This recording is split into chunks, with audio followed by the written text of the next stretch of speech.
Welcome to Epilogue, where I tell you folktales and legends, then fabricate my own counterpart from those root yarns.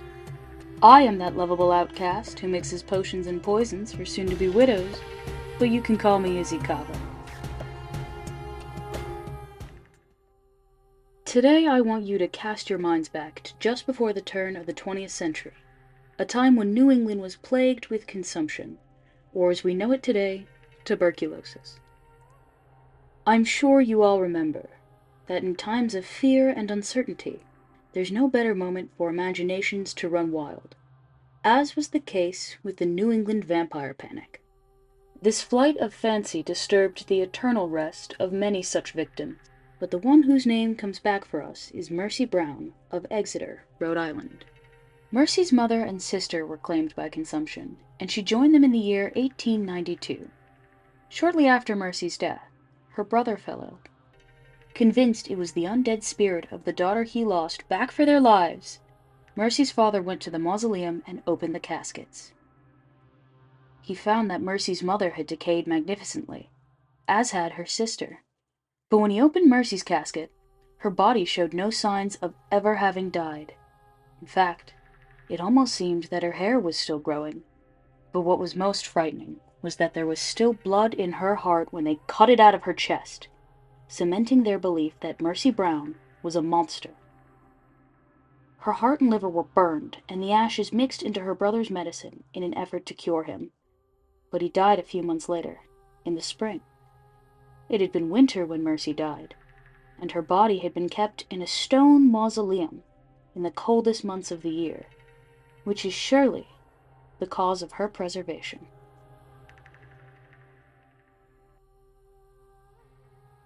And now for our epilogue. Just a few short years later, in 1905, a similar monster rose out of Danielson, Connecticut. Her name was Ava Larson, and her husband was the local pediatrician, Joseph Prior. Prior's family had been a part of that town for generations, initially establishing their wealth by owning a fleet of whaling ships. Then when electricity became the modus operandi of the times, they were the first to light the town. Joseph had received an extensive education, with a small battalion of tutors guiding him through his youth and into Yale, where he studied both pediatric medicine and theology. He was particularly taken with the ancient Egyptian myths, teaching himself bits of Coptic to be able to read the artifacts of their faith for himself. The gossipers at the time recall him being painfully awkward, which is why there was much surprise and delight when he announced his engagement to Ava Larson, the Prior's neighbor and a prominent figure in high society. It was theorized that they'd secretly been childhood sweethearts, and their marriage was thought to be the start of a long and happy life together. Even though germ theory was gaining popularity among scientists and doctors, that did not happen fast enough to keep consumption from claiming Ava Larson as it had done to Mercy Brown just 13 years prior. Now, superstition like the vampire panic had passed out of fashion by this point, but the Larson family was notoriously devout. They were the authors of many pamphlets condemning sinners for forcing God to bring about the tuberculosis pandemic. So Ava was laid to rest in the family mausoleum, where they could pray over her constantly to keep God's curse from reaching out to the rest of their bloodline. Poor Joseph, ironically an atheist, was beside himself with grief and denied entry to the Larson family mausoleum. The gossipers who'd been aflame with the news of his matrimony just a few months ago now whispered about the depth of his loss. Joseph and Ava had made an odd couple, but they loved each other with a ferocity that would have made the gods of love walk the earth again. Now, what happened next could have been for any number of reasons. Something stayed Joseph's hand and kept him from joining his wife in the fields of paradise. Maybe it was a devotion to his young patients, or to take care of his aging parents. Or maybe it was because as both a scientist and a theologian, he knew of other ways to call her spirit back to him.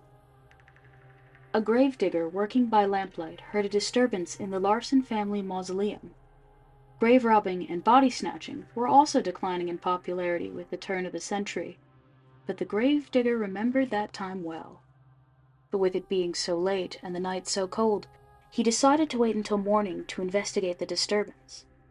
When he checked the mausoleum the following day, he glanced in the casket and found it contained a form. But he did not look closely, for if he had, he might have noticed the wrappings around the body. Joseph had taken Ava's body to his office in the center of town, where he performed the highest honor that he knew: mummification. He washed her body in cheap wine and kitchen spices. Then he began removing her organs. It took him hours to complete, for he was working with tools meant to operate on children. But soon enough, all that was left in her body when he had finished his work was her still bloody heart. He did not have the 70 days necessary to properly treat the body with salt and sand, so he wrapped her in bandages he made from dipping old textbook pages in wax. He even wrote her love poems in what little Coptic he knew, binding her soul to rest in a body made from his love. Now, the tradition of mummification existed because in ancient Egypt, it was believed that it was possible to live again after death, but only if the body was properly preserved so that the soul, or Ka, could have a vessel to repossess after it had taken the journey to the Duat, or the underworld, ruled by the god-king Osiris. Osiris had been an Egyptian king who was slain by his brother, Set, who tore Osiris's body apart and scattered his remains. Osiris's wife, Isis, collected those pieces and reassembled them, returning him to life. Almost. She couldn't find the last piece, so Osiris was condemned to be the king of the underworld and the judge of the dead souls that passed through his realm. Souls like Ava Larson. Of course Joseph Prior would have known all of this, but he might not have known what it meant to call on the god Osiris in this way. Because Joseph did not have the means to build Ava a tomb fit for a queen, he kept her organs in the cabinet of his examination room, then returned the wrapped body to its casket, where the gravedigger found it the following morning. From that night on, Joseph's mood had shown a marked improvement. He was on those gossipers' lips again, for it seemed to them that overnight his black melancholy had faded. It was as if Ava had never passed at all. Sometimes when he would speak of her, he would use the present tense, or refer to a quick trip she'd taken. They likely assumed it was some form of psychosis, a pet delusion to numb the pain. Joseph certainly didn't contradict them. In fact, his excitement only grew, as did his insistence that she was going to return to him. One afternoon there was a boy, Eugene Fitzclemens, whose mother had brought him to Joseph's office to treat a cough that the boy just couldn't shake. Joseph knew just the treatment for such a common thing, and left his office to call the chemist.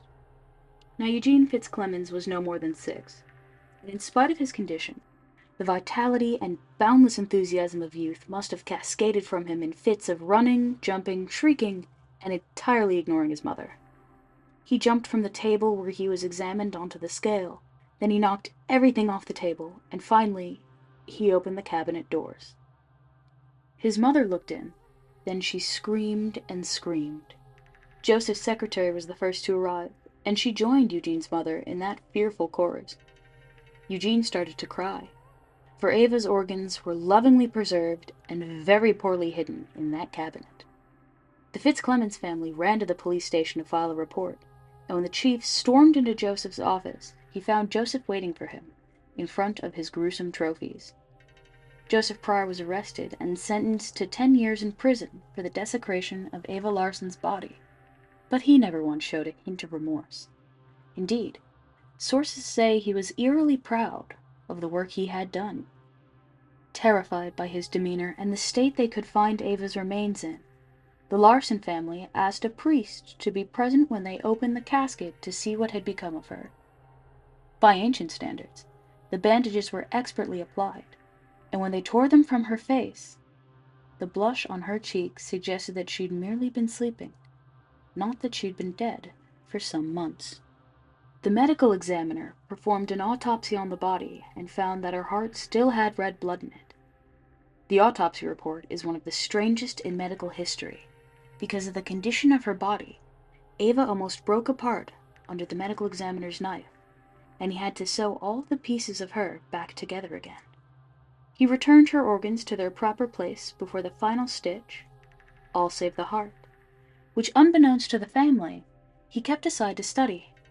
Later, The medical examiner was able to explain her preservation by the wax that Joseph had dipped the makeshift bandages in during his approximation of the ritual.